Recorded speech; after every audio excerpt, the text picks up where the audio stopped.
for a couple of years now, buddy, but you're still fighting the war.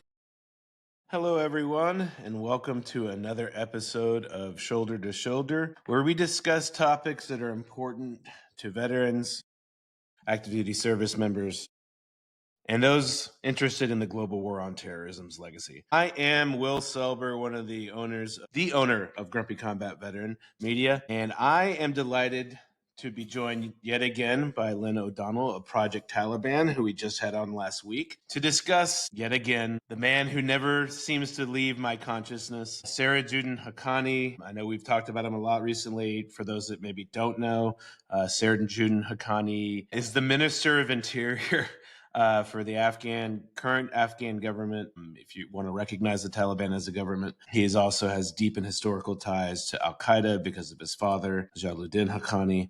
And he is the Taliban.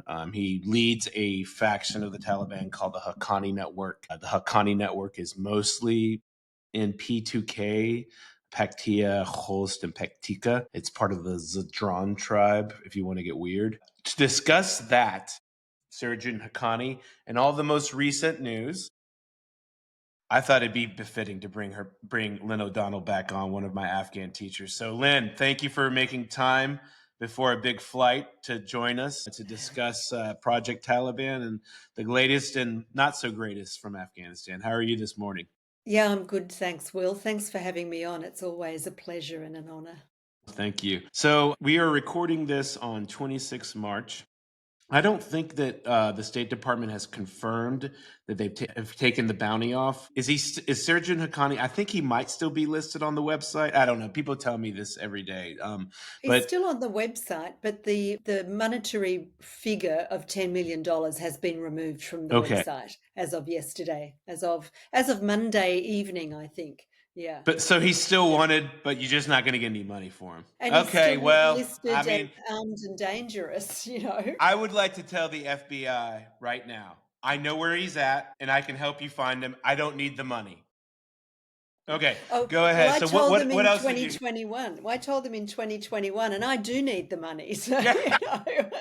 There you go. There you go. I love it. I love it. So what? So you wrote a article for Project Taliban, which everybody's just being a paid subscriber to. But what was that about? The recent article. I think it was about maybe some more stuff coming down the pipeline, perhaps. Well, there seems to have been quite comprehensive discussions between the United States, well, the Trump administration and the Taliban leadership. The new chap who's in charge of hostage negotiations, Mr. Bowler, went to both Doha in Qatar and then to Kabul, and he spoke with senior figures of the Taliban. And what came out of that was last week's release of the chap George Glesman, who was there apparently, it is reported, as a tourist, obviously not paying attention. I mean, who doesn't love going to a gender apartheid regime in the summers? It's just a really incredible experience. Go ahead. Yeah, Sorry. but many seem to do that. Yes. Young women are doing it Yes. as solo travelers, but also there was the shooting of a group in Bamiyan City last year, you might remember. So it's Yes. not a safe or sensible thing to do. And this guy, Mr. Glesman, was in Taliban custody for more than 2 years. So, you know, is it a risk worth taking just to see what it's like, you know? So No. anyway, well, no, exactly. And I just But want also, everybody to know that, because I just want to just tease it out a little bit, Lynne. yeah. As somebody who was in the American intelligence community, for 20 years, for our audience that doesn't understand what happens here, is that when you get rolled up and you're an American and you decide to go to Afghanistan or something like that, the amount of attention and federal resources is going to come to try to figure a way out, to get you out of that predicament, is immense. There are whole parts of the Department of Defense and in the intelligence community that do nothing else than to study this exact type of stuff. And so it's not only like foolish, right? Totally foolish. It's also there's a little bit of ego here and pride that you think that you're going to be able to do this, and recklessness, because you're putting not only everybody else's life at risk, but you're wasting time and resources in the intelligence community, which could be doing other things. Sorry, go ahead, Lynn. Oh, you're absolutely right. I mean, remember the trouble that Bo Bergdahl Yes. caused when he wandered off his base. People were killed. Yes. Fellow soldiers were killed looking for him. And then there was the young English guy, Miles Routledge, who calls himself Lord Miles, who has been evacuated from Afghanistan so far twice. Yeah. And still goes back. It's selfish ego, as you say. There's so much hubris involved in it. And I've talked to people who have been held seriously captive. Lord Miles Sure. seemed to have, Of he course. calls it his wonderful holiday, but treated incredibly bad. I mean, it's torture, really, what they're put through. So pay attention, don't go, and don't endorse the Taliban because, of course, they publish videos and testimonials from idiots who say, it's lovely here. I don't know what anybody's complaining about. The food's great, Useful people are idiots. friendly. Useful idiots. Yeah, but useful and dangerous because Yes. they're undermining the work that people like you and I do to try and raise awareness of just what the Yes. situation there is. Yeah. So anyway, this chap was yet another useful idiot, or trying to be until he wasn't. And it will take him and his family a very long time to get over the experience that he has had, right? So Hmm. nobody gets out of it unscathed, but he was swapped for, in return for the lifting of the bounties, not only on Siraj but on two of his relatives also named Haqqani. And this seems to have been a concession that was negotiated both in Doha and in Kabul, when Bowler and the man who seems to be back in the driver's seat, your nemesis Zalmay Khalilzad, we would really wonder who he's working for. I think that's a valid question, Yes. aside from himself. Always.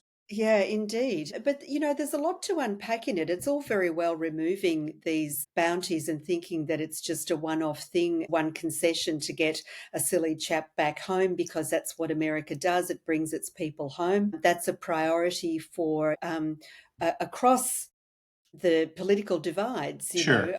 no matter who's in power, that's what they want to do. No man left behind. And that's an admirable policy to have. But it's also eminently exploitable. And Yes. if anybody is good at exploiting it, it's Siraj Haqqani. Ugh. It's basically a kidnap for leverage gang, as well as Hmm. suicide bombing and, spectacular attacks that we know of historically. Basically, it undermines the US position and efforts at counterterrorism because it's an easy one, isn't it?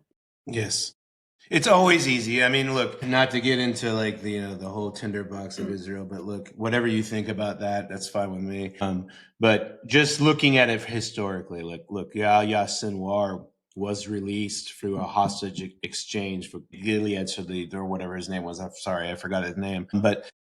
And that was the guy who later on was the mastermind behind the 7 October attack. And so, I understand why we do it, and there's arguments back and forth, but just always remember that when you do that and you get into this game, you always incentivize the other side to keep doing it because they see you keep doing it. And it's an easy thing to do. It's just get that guy right there. Yeah. Because there's these useful idiots that come through and they're just like, if we take, how about that guy? Okay. Yep. And then we can get another.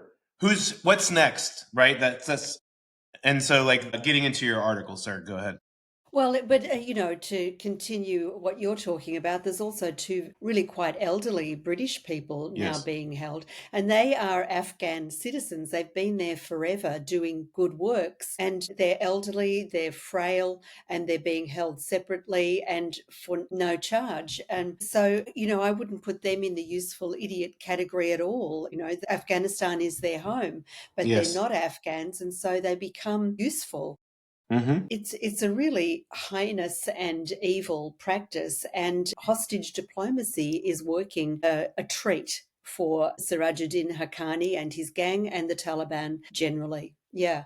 So that's basically what my article was trying to get at, the strengthening of the global jihadist networks that the Taliban sits at the top of, incentivizing hostage taking because the Taliban see foreign nationals as leverage. And then, there's also the diplomatic and regional fallout because, India and Pakistan are United States allies. I doubt very much that they are part of the equation when it comes to the consideration of these negotiations. Pakistan is at war with the TTP, the Pakistani Taliban, which is a Haqqani project, a Siraj Haqqani project.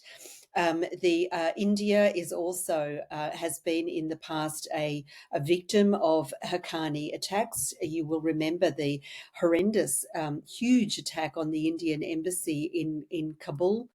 Yes.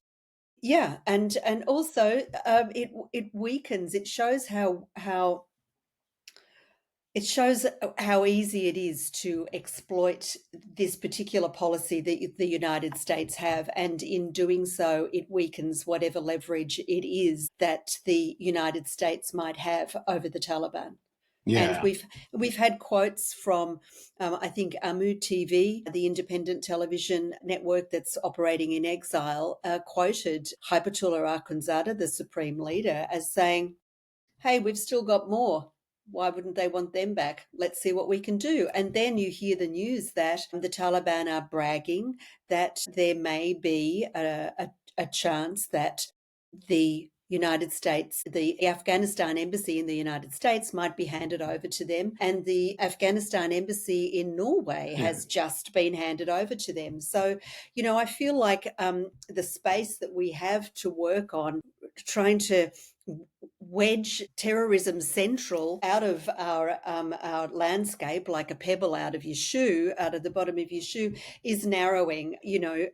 They're gaining credibility, credence, Yeah. confidence, and power, and it's being gifted to them. Yeah. And it is, and this is why, Zame Khalilzad is, my nemesis. It's because there are just certain people that it's probably across the human experience, but for American governments, there are certain people that somehow just get wedged in. And Zame Khalilzad has somehow been a bipartisan villain in this entire affair. Really sabotaging any type of narrative that is counter to his, which is trust Pakistan, ISI. They'll make sure to keep a lid on this. They like Haqqani. He's the moderate, okay? And he'll keep the Islamic State and Khorasan province down because they are lifelong. They hate each other more than anything, more than they hate us.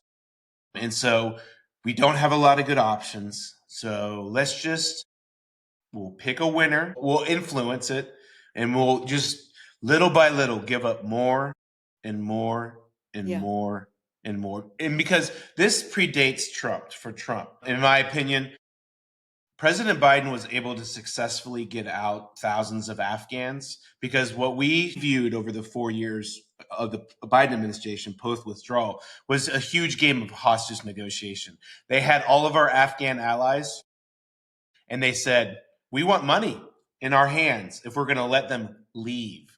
And that's basically, it was never reported, but it was apparent to people who were watching it that one of the things that they were getting aid and development for, this is a working theory, was that you want all those Afghans who you like to keep getting on those planes without us murdering all of them. Some of them we're going to kill, murdering all of them in the hand. And you can't talk about it because it makes us look bad. That's why during Biden's term, the Afghan evac organizations were told not to say that you're rescuing Afghans because it offended the Taliban. Instead, say that we were just relocating Afghans. That is a direct thing that I heard from people inside senior levels of the Afghan evac organization. Go ahead, Lynn. Sorry. Well, no, I do believe that because Afghanistan was a word that really nobody in the Biden administration wanted to utter. And rightly so. It was a terribly embarrassing and image damaging event, the collapse. It was inevitable. I think the Doha deal that Trump / Khalilzad negotiated with the Taliban basically made it inevitable that the country would fall to the Taliban. It was a surrender deal, and it was allowed to stand. And it, this bilaterally dealing with terrorist-led organizations, as we are seeing elsewhere, at the moment, is really indicative of the way foreign policy in the United States is being conducted at the moment, and it's rather worrying. I had somebody come to my place earlier today who just we started up a conversation about this. And I said, when you normalize, this is what you're doing. You are normalizing the behavior, and the treatment of women by the Taliban is becoming normal. It's being normalized. But what is happening is the extremities of what is the worst way that you can possibly treat other human beings, and apply that to the women of Afghanistan. And you normalize that and accept that that's the way it's going to be. And so it closes in on all women everywhere in the world. Mhm. And, in the election that was held in the United States last year, American women were also fighting to hold on to rights that were hard won over the past century. Mm-hmm. Reproductive rights, Sure. excuse me, for instance. Sure. And so they become much easier to take away because, well, why do you need free access to reproductive functions? Sure. If, why do you need that? I mean, look at, the women in Afghanistan don't have it. Why should you have it? No, it's It all absolutely. There becomes was this. relative. Yeah. There was this. I write for the Bulwark. Everybody knows it, which is a never Trump conservative, if that's even still a thing, Yeah. magazine. And one of the things that I would constantly say is that you can't walk around saying how you're the party of the oppressed, of the people of color, of all this other thing, and then refuse to look at the big elephant in the room. Hi, there's this country that we used to be allies with. All their women are being oppressed, and they're all Muslim women, and they're all people of color. And a lot of them might be gay, they might be whatever. And while the last government wasn't Switzerland, you stack it up to the governments in the region, pretty good. Yeah. It's corruption, just like everywhere else because of us.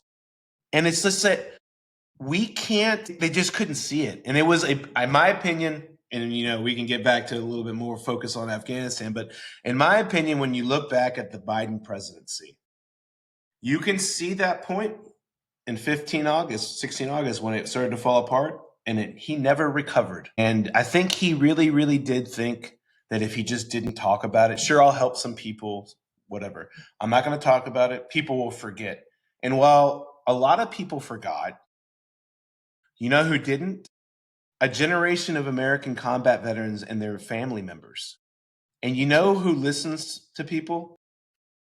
American people, the American citizens. If a combat veteran stands in front of you and says that we were betrayed and the Biden administration did this to me, this to me, this to me, they're going to listen.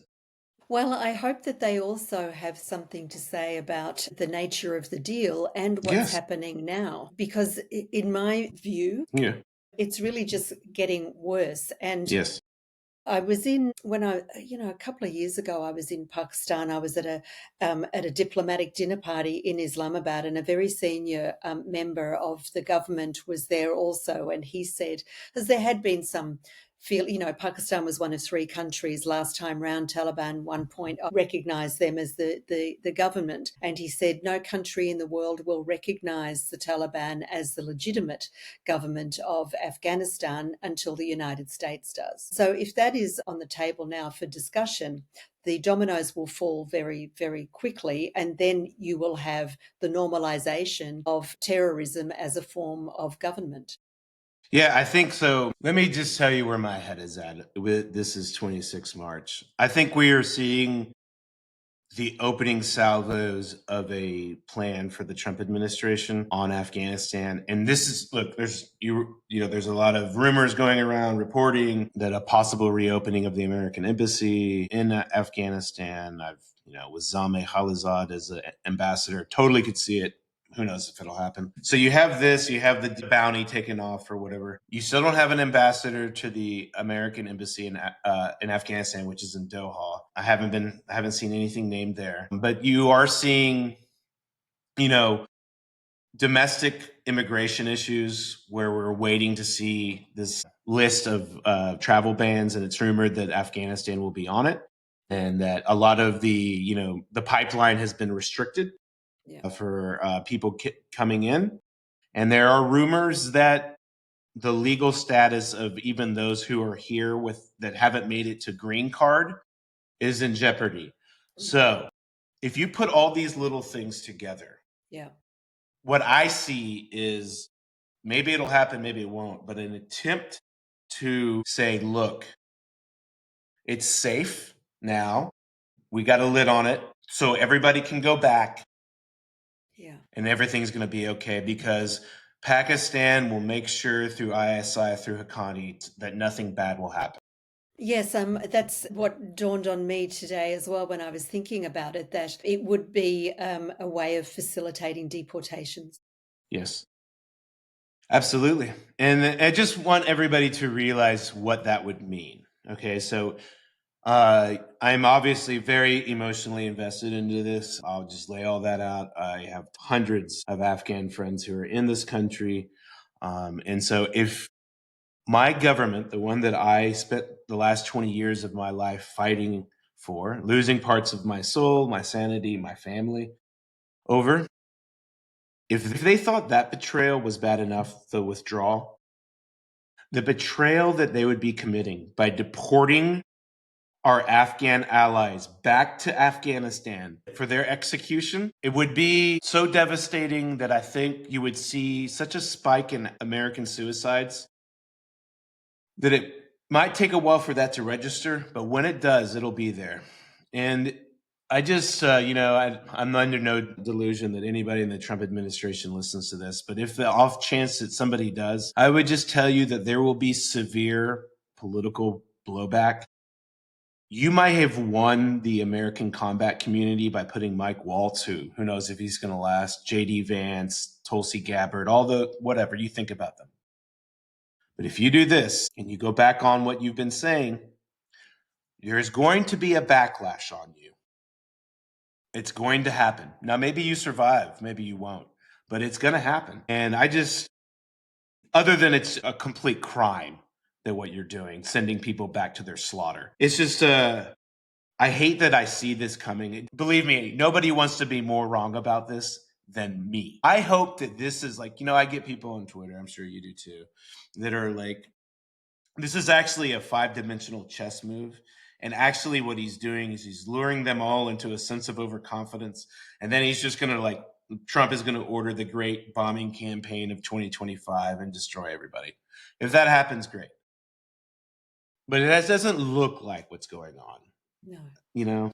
And it's unfortunate, Lynne, because right now is Ramadan, right? And, it's the last week or so. You got about 5 or 6 more days. And it's hard enough when you're at the end of it. For those who observe, God bless you. And now they're, all of our Afghan allies who are here in the United States grinding away, trying to make it. They don't have their refugee agencies anymore. And now they start seeing stuff like this. And I tell you what, if you think just from a practical standpoint, if you think you're just going to round all of these people up, nobody survives like Afghans. So good luck on that one. Just on a practicality standpoint. Exactly. Yeah. So I should go to the line over here and stand here and just I'm just going to go to the camp and then I'm going to get on the plane. Yeah, exactly. Yeah. Good luck. Afghans are the great survivors of the last 50 years. It's just they're not dumb. That's one of the things about the West. Sometimes the viewpoint they see uneducated, likely. That doesn't mean dumb. They know how to survive. Yeah. Politicians and what we like to call the urban educated elite or whatever are like this with a lot of groups. I mean, farmers, right? Farmers in every country are the best economists in that country. And the same with Afghans. I have a friend who works for Associated Press who was following a group who were leaving Afghanistan after the collapse. And, they went the hard way over mountains. And he eventually caught up with them at some cafe in a coastal village in France. They're sitting there having coffees and smoking cigarettes. It's like, yeah, we came over the mountains, like, of course they did. Yeah, Yeah. yeah, But that's a funny aside. But what you're saying, I think, is terribly sad. yes. And as well as or better than anybody does, that the likelihood of that happening. It is a very cynical, and after what we've just seen with the Atlantic Yes. signal thing, there's a little bit of an amateur hour going on there, and it's all about pointing in different directions. It wasn't me, Gov, and but it's always, of course, about what he said, and consideration of people's welfare is not at the top of any list. No. It's And unfortunately, transactional. so, when I was thinking about this just last night, and, I think there's maybe 250,000 Afghan Americans at various different points of the legal, they have green cards or citizens. And that's not enough just on the, to really make a huge ruckus. But I would just say this to my Afghan brothers and sisters who are in the United States, just as somebody who watches. I don't want to be your spokesman. That's not what I'm trying out for. Believe me. You need an Afghan American spokesman to be your spokesman here in the United States. It doesn't need to be me. It doesn't need to be Sean Van Diver. It doesn't need to be anybody, or SVD, or whatever his name is, Jason Howe, any of my friends who love y'all. You need an Afghan American, maybe somebody who was in the military, citizen, to start being your spokesman or person for what's going on. Because there has to be an Afghan face to this in the United States. It just can't be guys that look like me or gals that have the white skin who serve. Great. We have a role to play in this and advocating for you. And we're all proud to do that, to do what we can. But we're not Afghans, and we're never going away. We'll always be here. It has to come from the Afghans. And that's my advice. It's worth 2 cents, take it or not. But, I think that what is happening in Afghanistan is a tragedy. It's a betrayal for, it's just not American combat veterans, it's NATO combat veterans. I have friends who are in the British, Aussies, Kiwis, and who are just devastated by this. It's a worldwide thing, And I just would say, like, you've seen nothing yet if you go down this path. And I'm worried because, Lynn, like, it's amateur hour, right? Like with what happened on the Signal chat. But here's who I know for certain isn't affected by that. Stephen Miller. And Stephen Miller is there, and he's not going to be affected by this. And he's the one that's really driving the immigration policy at the highest level. So it does disturb me. And it's, I had another podcast and I've done it 2 or 3 times, where I warn Afghans, or I advise them to always carry their legal documents on them. Always. Just in case. And if you have an immigration lawyer, have that ready and know your rights. I mean, that is the fact that I am saying that on my own podcast as an American combat veteran, that I'm warning my own friends against the American government, the one that I fought for. It's not lost on me. Yes, and maybe what's happening now will be a galvanizing moment for Yes. The Afghan community in the United States. Losing your country, being evac'd, having to get out. It takes a long time to really get back on your feet after that. It's the trauma, the upset, the anger, the confusion. There's a hell of a lot in that mix Yes. before you get to, oh, and what are my rights, Yeah, and no, absolutely. let's get together and form a collective front on this. So maybe, nearly 4 years after the fact, it's time, and this may be the galvanizing moment. I was in Vienna and Madrid last month, where Hmm. there were a couple of anti-Taliban opposition Yeah. meetings, and I was talking to a couple of people that as well, and I said, you have to move the narrative forward from "wasn't it bad what happened" and "isn't it awful what's happening to women," because nobody outside of that experience can even imagine. Nobody can get their head around what that actually means. And when I talk to people, I'm asked to Yeah. talk media quite often about this. And, there is no point in saying how awful it is, because people can't understand what it's like not being able to stand at a window, not being able to talk to people in your normal voice when you're outside, or having your son come home and tell you to shut the fuck up because that's what he's being taught at school. Yeah. So we have to move on from what people cannot understand and try and find a way of framing it in a way that they can internalize and personalize So and I think that empathize with. go, yeah. No, so I'm in violent agreement on this. Actually, nobody is a bigger champion for Afghan women that's going on there. Try to do my part by publishing as much as I can about the atrocities. But like I just really think that if we're going to try to grab the attention of a country, the United States, which is going through a huge transformative event, I'm sorry, you like Trump, don't like Trump. He's changing the way the game is played. Globally. Right. So you got Ukraine, you got Israel, you got China. So how do you get attention for this? Unfortunately, you need to just say things like less over 20 years ago, 3,000 Americans were killed from Afghanistan. The same organization that conducted that now is in charge of Afghanistan, and they are in charge of Syria. What do you Soon in think me charge of what Somalia. in Somalia and a bunch of other places? The Islamic State is making gains. You are providing your sworn enemies who are fooling you into thinking they're moderates. You're giving them time and space. Now, right now, maybe your interests align, but when they finally fundamentally break, boom, that's when the bombs go off. Now, maybe President Trump won't be around or when that happens, but somebody will be.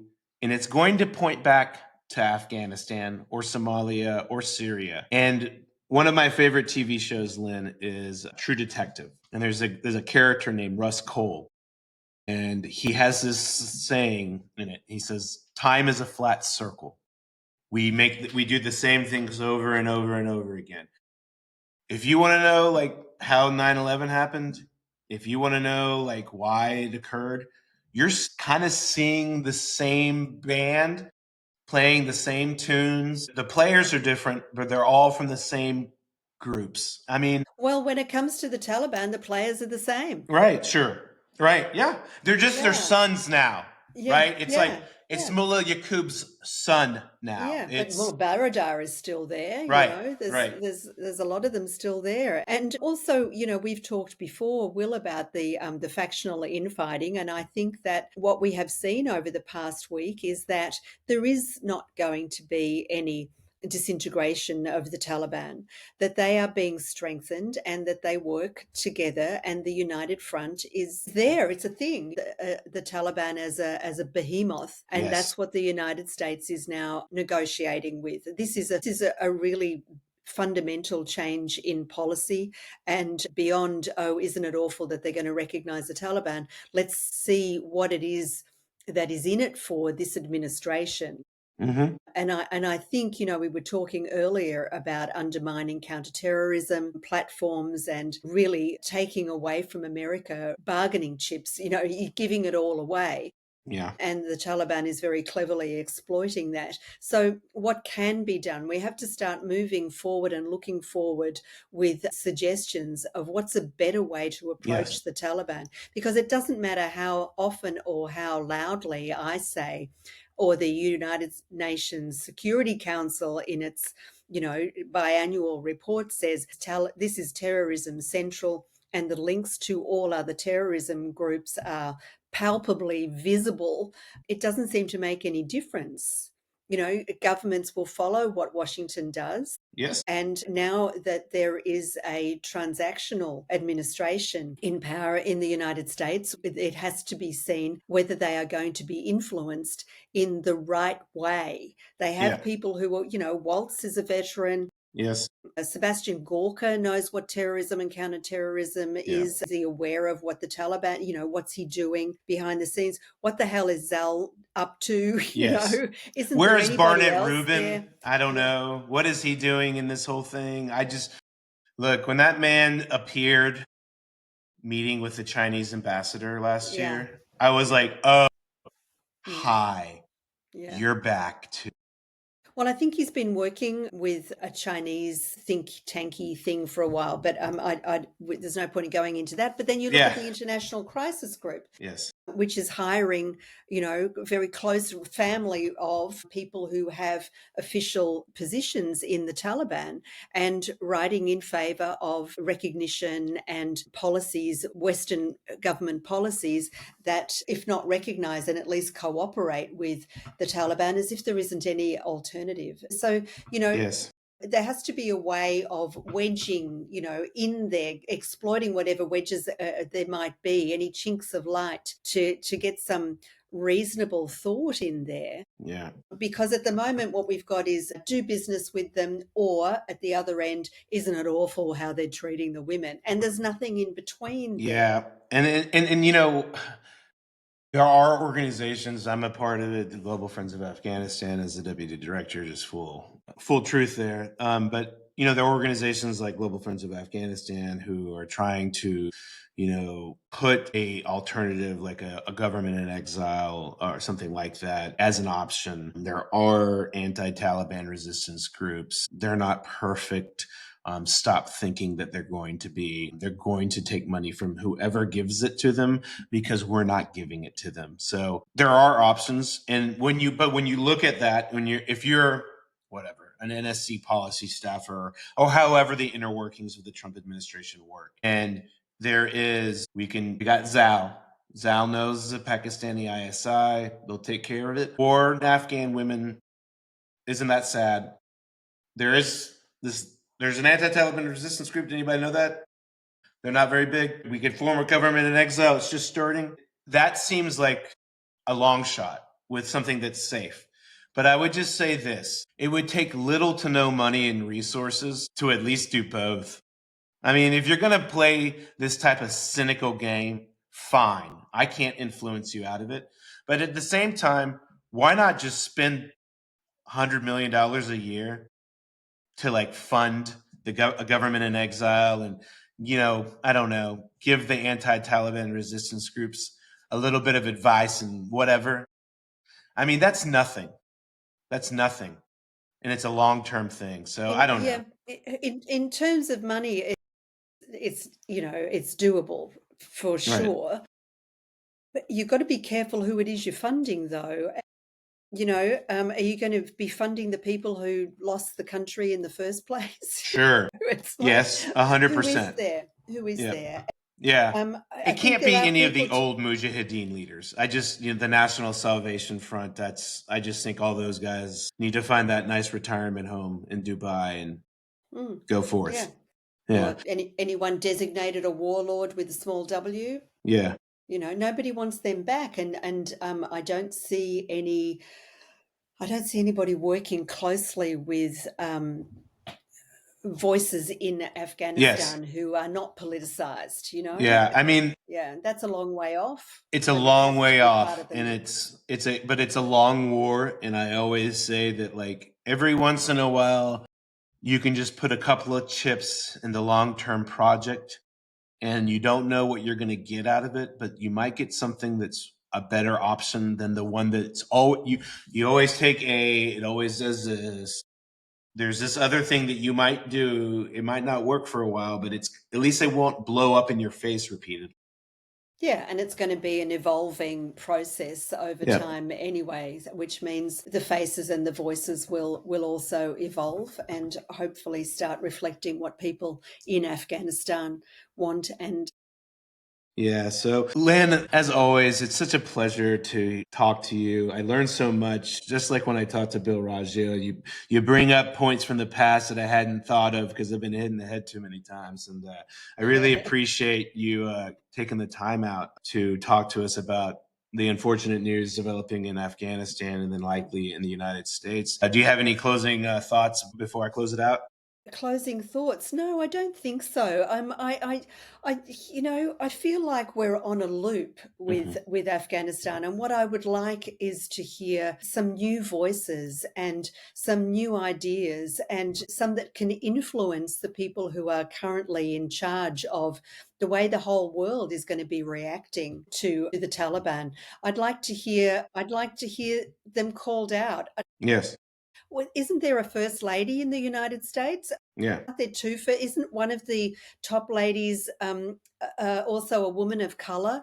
I mean, From South Asia? what are they actually doing? What are they saying? I'd like to see some Yes. real forward momentum on an issue that is very, very important, not just to 20 million women in Afghanistan and the women in Pakistan whose lives are also being influenced by what's happening next door, but women in my country and yours as well. It impacts us all, and I'd Yeah. like to, and I'd like to see some proper Yeah, movement and I'll just policy. be in violent agreement. I think, like we discussed earlier, it's time for some new voices to emerge Yeah, in and outside of Afghanistan that speak on behalf of the Afghan people. It doesn't need to be me. It doesn't need to be any. I mean, I'm happy to help, but it needs to be the Afghans, yeah, and they're the ones that have the stories to tell. And the more we guys like me get out of the way and let them do it, the better it's going to be for everybody because yeah, they know their country better than I ever will, better than any American ever will. And they're the ones that can tell you what's going on. And their voices are the ones that we need to hear from because they're the ones that can be like, actually, Sergeant Haqqani led a group that like kidnapped my sister and executed them. Or, yeah, Mullah Yaqub, right. His father was Mullah Omar. mm, Those are the people that have to counter the likes of Zalmay Khalilzad. Because if it's Zalmay Khalilzad versus me, or Zalmay Khalilzad versus SVD, or Zalmay Khalilzad versus another white guy or white gal, he's just going to be like, I'm an Afghan, I know. To mm, counter him requires an Afghan who's an American citizen to stand up and say, that guy is a Wotan Farouche. And I can't help but to always say that about Ozal. So, on mhm. that uplifting note, Lynne, I can look forward to seeing you soon. It's going to be a real treat for me. Thank you again for taking some time out. And for all of my listeners, do me a favor, give us 5 stars. Subscribe to Lynne O'Donnell's incredible Substack project, Taliban. Subscribe to us and support independent journalism that's nonpartisan and that is always trying to look for the truth. Indeed. And this is GCV6. And until next time, I'm out.